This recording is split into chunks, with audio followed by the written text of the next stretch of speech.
Oh.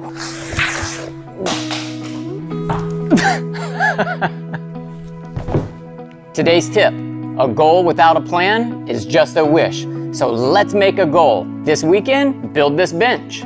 And the plan, I got you covered. Downloadable PDF file in the description box below. DIY plans, the easy way.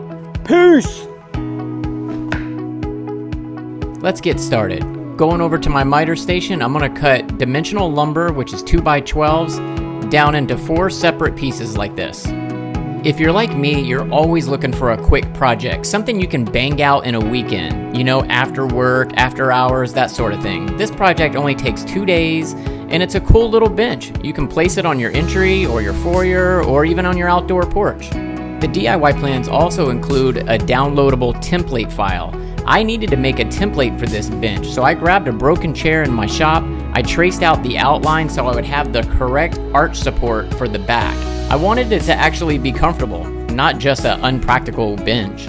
I always make templates for every project, because you never know when a client's gonna see the picture or the video and wanna order one. And if I already have the templates hanging in my shop, it's an easy deal for repeatable cuts. Always make templates, I highly recommend that.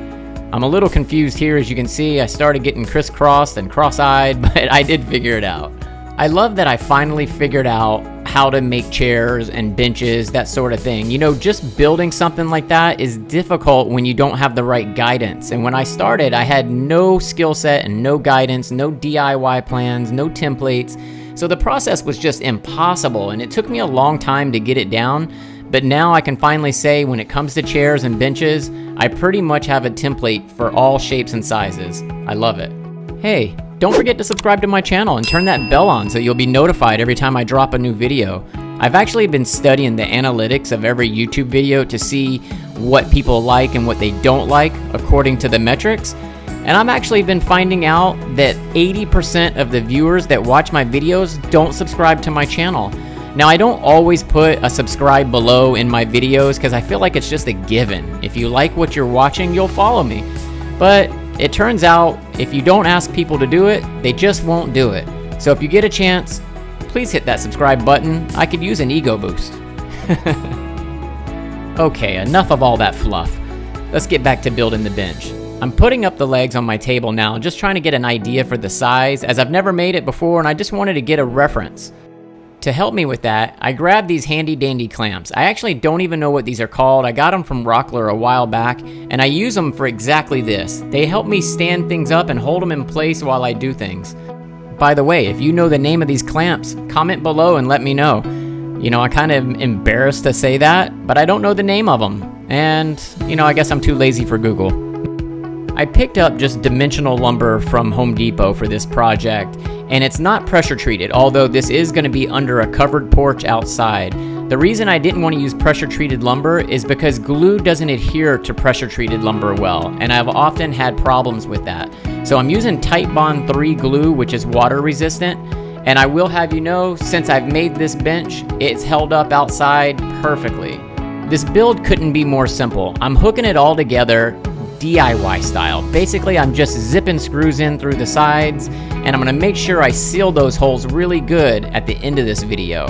But I wanted to make sure the joinery was nice and simple and something you could accomplish in a weekend. Something quick and fast.